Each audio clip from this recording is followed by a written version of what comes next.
What's up everybody, Flip Flop Penguin here, and today's video is a little different. I'll be sharing my first impressions of Mario Kart World, covering everything from the gameplay and roster, to the modes, soundtrack, and more. I've spent a good amount of time with the game since its release on June 5th, and there's a lot to talk about, from the new mechanics and character choices to the chaos of online play. Is this the next big leap for the series, or is it just more of the same with a shiny coat of paint? Either way, I've got plenty of thoughts, and I'm here to lay it all out. So if you're curious about how Mario Kart World stacks up or just want to hear a fresh take, kick back, relax, and let me do my best to break it all down for you. Let's get right into it. The gameplay in Mario Kart World feels like a mix of familiar mechanics with a few new twists to keep things fresh and exciting. Controls are tight and responsive, and drifting feels smoother than ever once you get the hang of it. Item usage and overall speed are mostly balanced, though some item boxes can be a bit wonky, like when you pick up two item boxes at once that are separate and aren't double item boxes. Sometimes the game doesn't register them as two separate items. Collision is also a little strange in this game. You can knock over railings and trees, which causes your cart to tilt to the side for a moment. It's weird, but oddly satisfying, and adds a touch of personality to the tracks. The pacing of the races feels a lot more quicker, especially with 24 players on the track. This can be either a positive or a negative depending on who you ask. It definitely makes the races feel more chaotic and a little claustrophobic. Getting hit by items doesn't feel as punishing as it did in older titles. And honestly, that's probably intentional. With 24 racers, you're going to get hit a lot. Like a lot. So much so that it can feel like you're losing your mind. There's also a noticeable learning curve with some of the new mechanics. Wall driving, drafting, and airplane flying, which kind of replaces the old gliding from Mario Kart 7 and Mario Kart 8. Or it can be seen as a spiritual successor to it, although all require time to get used to and feel more akin to something you would see in Sonic and All-Stars Racing Transformed. You can now aim items diagonally by rotating the right stick. A cool addition, even though I haven't experimented with it much yet. Now finally, the rail riding mechanic also opens the door for stylish new shortcuts and gives advanced players more room for skill expression. Not to mention, you can use the drafting technique to fall onto a rail, trick on the rail, trick back onto the course, all increasing your speed and most likely getting in front of your opponents. Overall, the gameplay introduces just enough innovation to keep the series feeling alive and fresh. With mechanics like wall riding, rail riding, and item aiming, there's a higher skill ceiling that rewards creativity and precision, making it a solid and welcome evolution for the series. Let's talk about the roster in Mario Kart World. There's a ton to say here, but I'll cover as much as I can. The roster kind of feels like the Super Smash Bros. Ultimate of Mario Kart. Everyone is here except a few. That said, the character select screen feels a little bit cluttered. Why? There's just a ton of NPC enemies like Sidestepper and Parabitty, whatever his name is, which are welcome additions, don't get me wrong. It just makes the character select screen feel a little claustrophobic as well, a little busy. On top of that, there are alternate character costumes, which you can unlock by grabbing a special item during a race. That item transforms your character mid-race. Very cool concept, but it does add to the character select screen mess. Don't get me wrong, the transformation mechanic is great for replayability and variety. I just wish it was organized better, like a sub-menu system. Think Budokai Tenkaichi 3, which is wild to compare to Mario Kart, but here we are. A sub-menu for each character would clean things up and make selection less overwhelming. I could definitely see them patching something like that later down the line. As for unlocking characters, some are tied to Grand Prix progress, like Donkey Kong, weird choice to lock him, Rosalina, and Daisy. Others are obtained through a Kamek item during regular races. This includes enemies like Charging Chuck or Para, Jimmy, again, whatever his name. It seems kind of RNG based, so you'll need to unlock characters you don't already have. I'm still missing the long neck bird from Mario 3D World and that one dolphin from Mario Galaxy. The roster is a little bit bloated, but still fun to see offbeat picks though, like the penguin from Mario 64, 64, the sidestepper crab who hilariously doesn't move in the character select screen, and like when he's like on a bike or a car, he just sits there. I think that is the funniest thing in the world. He just sits there like a doll or a scarecrow. I don't know, he just sits there. It's so funny. Characters like Dry Bowser and Funky Kong are currently MIA, but I wouldn't be surprised if they show up as DLC later. That said, for a game that already costs $80, adding paid DLC is definitely a tough pill to swallow. I mean, look at that. That's a lot of characters, and mind you, I don't even have all the characters unlocked yet. That's a lot of It's time to talk items. In Mario Kart World, items are crucial, especially in Knockout Tour, where chaos is basically the name of the game. Let's break down the returning classics, the new surprises, and a few interesting changes to keep your eye on. The classics return. The red shells, the green shells, the mushrooms, and the Voldemorts. You know what I mean. They're all here. You can still dodge Voldemorts using horns, mushrooms, and apparently the feather item. Don't quote me on that one though, I am only saying what I've heard in that regard. The golden mushroom, the MVP, absolutely essential in Knockout Tour, helps you blaze through tight situations and cut massive sections of the track. You'll definitely be using this a lot. The mega mushroom, it is back. Doesn't get knocked by a superstar anymore, and even clashes with the bullet bill, which blew my mind when I first saw it. Sadly, the Wii's mega mushroom music is missing. Rip to that song was a banger. Still fun to stomp around with though. The coin shell, a fresh little idea. Drop coins in a straight path until it explodes into a coin burst. Follows the center lane, much like a Voldemort. Creative and refreshing addition. Fire flower and ice flower. The fire flower is back with its familiar, fireball shots. You burn them, they spin out. You guys get the gist. The ice flower is new. Freezes opponents on contact, making them skid and slip for a short time. Super satisfying. Bullet bill and the Ba-Bomb. Bullet bill still zooms through the pack, knocking over anyone in its way. The Ba-Bomb now bounces around more and takes a bit longer to explode from what I've noticed. Features a little cute kaboom comic style pop when it goes off. The hammer. Throws 4 hammers in a line that stick to the track. Hit one and it'll spin out. Great for cluttering tight paths. The boomerang flower. Works the same as Mario Kart 8, flies out, comes back. Super handy in Knockout Tour thanks to the crowded chaos, but can just be a little bit annoying when it lingers and just getting hit by it, because you will get hit by this item a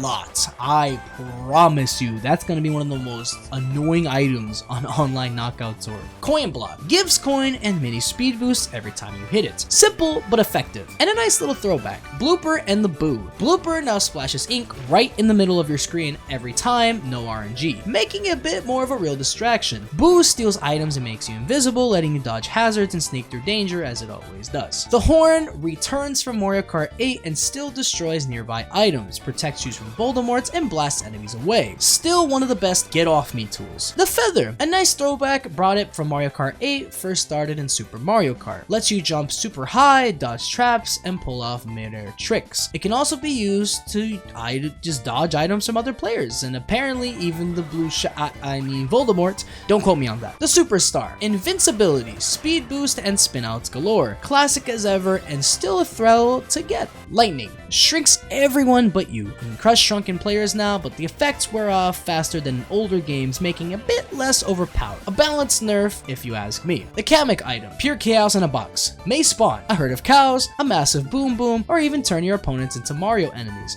This is how you unlock some of those weird characters like the long-necked bird or the dolphin from Mario Galaxy. Not to mention, there's a lot more effects it has. These are just some examples of the effects the Kamek item can have on the track. And lastly, the Dash Food item. Temporarily boosts your speed like a mushroom. Also transforms your character into a new outfit, and if it's one you haven't unlocked, it's yours permanently on the select screen. This is such a neat touch and adds tons of replay value. There are a ton of items in Mario Kart World, and while some are familiar, the new additions and fun tweaks help keep the gameplay fresh. Whether you're dodging shells or hurling hammers, you'll pick it up quick. And before long, you'll be using every trick in the book to win those Knockout Tour races. The Mario Kart World soundtrack. I have a lot to say about this one. Honestly, it's become one of my favorite parts of the game. You'll hear a ton of remixes from across the entire Mario franchise, including classics from Mario 64, Super Mario Bros., and Mario Sunshine, as well as games from the Mario Kart series, including the Character Select from Mario Kart 64, the Character Select screen from Super Mario Kart, old tracks from Super Mario Kart, tracks from Mario Kart Double Dash, tracks from everything. Like, it doesn't just limit itself to Mario Kart, it limits itself to just Mario in general. Like, it's not even a limit, it's unlimited when you think about it. From the smoothie, jazzy vibes of Maple Tree Way to the funky, high energy remix of Delfino Plaza, the variety is top tier. In Knockout Tour mode, the soundtrack isn't locked to a specific course. Tracks rotate, keeping the game feeling fresh and unpredictable. In my opinion, this dynamic music system adds a lot of replayability. You'll often hear a song you either haven't caught before or didn't notice during the chaos of online races. While the game doesn't feature many brand new original tracks, the remixes from across the Mario universe more than make up for it, in my opinion. The tracks and courses. Mario Kart World features a hefty 32 courses in Grand Prix alone, but that's just scratching the surface. Once you factor in Knockout Tour, which explores different parts of the map and throws its own exclusive races and layouts, it's safe to say this game has a chunky amount of tracks to tear through. You've got brand new locations like Super Salty Speedway, which is fast, frantic, and full of sharp turns, Faraway Oasis, a sun-soaked desert track that keeps you guessing with a bunch of animals running around the map like zebras and rhinos and buffaloes, and my personal favorite so far, DK Spaceports, a wild, futuristic reimagining of the original 1980s Donkey Kong arcade. It even features a giant mecha DK stopping around as a stage hazard, which is honestly ridiculously cool. And I can't forget to mention Rainbow Road, already being hailed as the best Rainbow Road ever from other players. With its stunning cosmic visuals, soaring space elevators, meteor showers, and branching paths. It's a thrilling mix of speed and skill. The epic soundtrack and creative design make it a standout track that truly feels like the crown jewel of Mario Kart World. But it doesn't stop there. Fan favorite courses make a triumphant return too, with a fresh coat of paint. You'll race through reimagined versions of DK Pass, Wario Shipyard, Wario Stadium, Airship Fortress, Peach Beach, and many more. Even better, all of these tracks feel interconnected thanks to the game's clever use of transitions and shared environments. Some parts of these classic maps even become brand new tracks in Knockout Tour, which adds another layer of variety and discovery. It's super creative and honestly feels like a love letter to longtime fans while still offering something new for new players. That being said, let's be real, we know there's gonna be a ton of DLC down the road. And at $80 already, like I already mentioned, that's a pretty tough pill to swallow. But hey, at least we'll hopefully get to see even more iconic courses brought back in new and exciting ways, right? Yeah.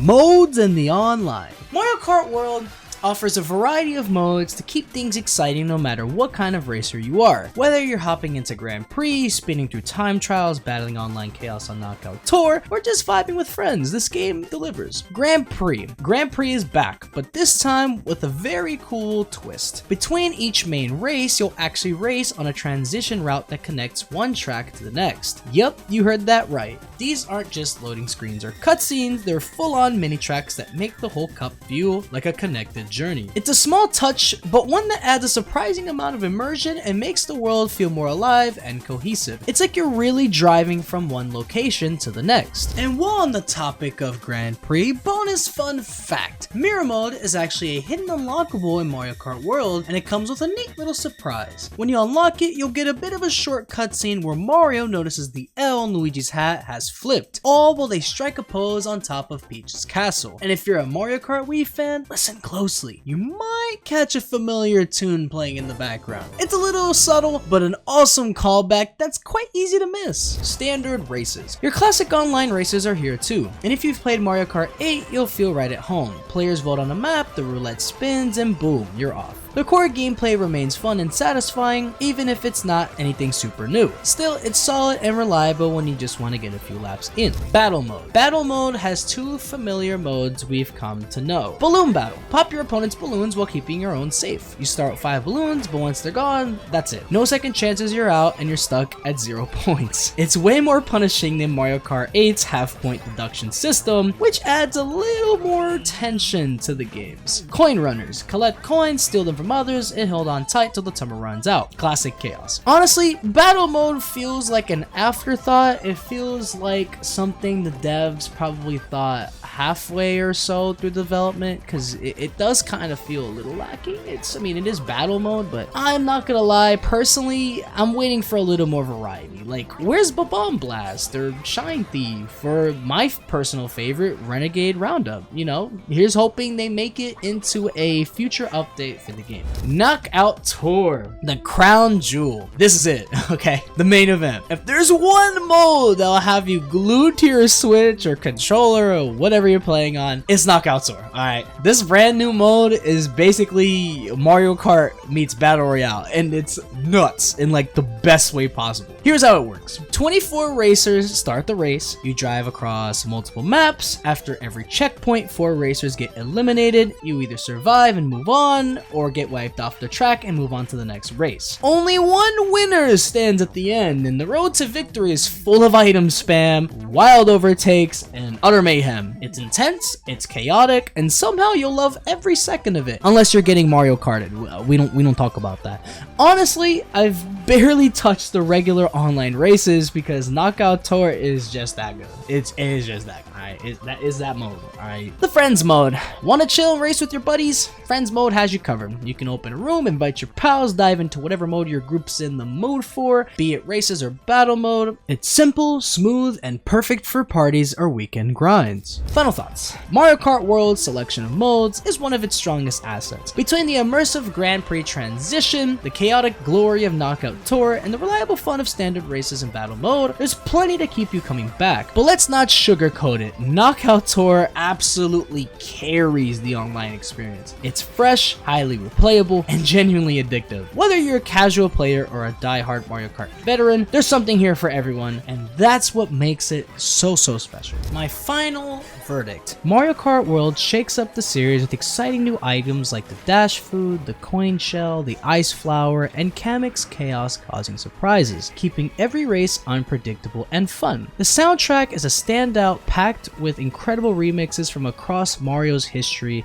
that bring fresh energy to every track as well as the menus. The roster is huge and wild, featuring classic favorites, Mario enemies never before playable, and unlockable costumes that add variety, though it can feel a bit cluttered at times on the character select screen. The 32 courses, including creative new tracks like DK Spaceport and the jaw-dropping new Rainbow Road, offer a perfect mix of nostalgia and innovation, especially with Knockout Tour's interconnected map design that makes the world feel alive and connected. That being said, if you're not already a big Mario Kart fan, rushing out to buy a Switch 2 just for this might not be the best move. But if you've been riding with the series for years and truly love the Mario Kart franchise, I definitely recommend giving Mario Kart World a shot. Just be ready for the $80 price tag and possible DLC down the line. And maybe keep an eye out for other upcoming hits like Donkey Kong Bonanza, Pokemon Legends ZA, and Kirby's Air Riders to balance your gaming library, well, of first-party titles. Now, I didn't mention the free roam mode in this game, and that's honestly because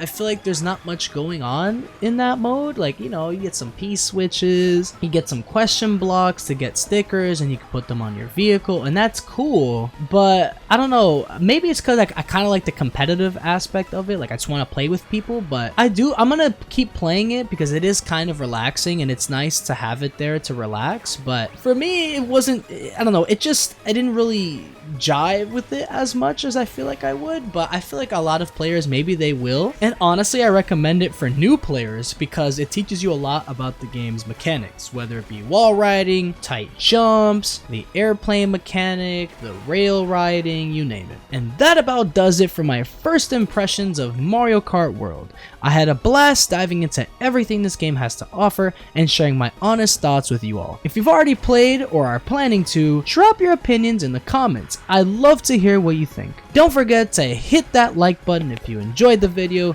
subscribe if you haven't yet, and stay tuned for more content coming your way. Thank you so much for watching, and I will catch you all in the next one. Peace out, everyone.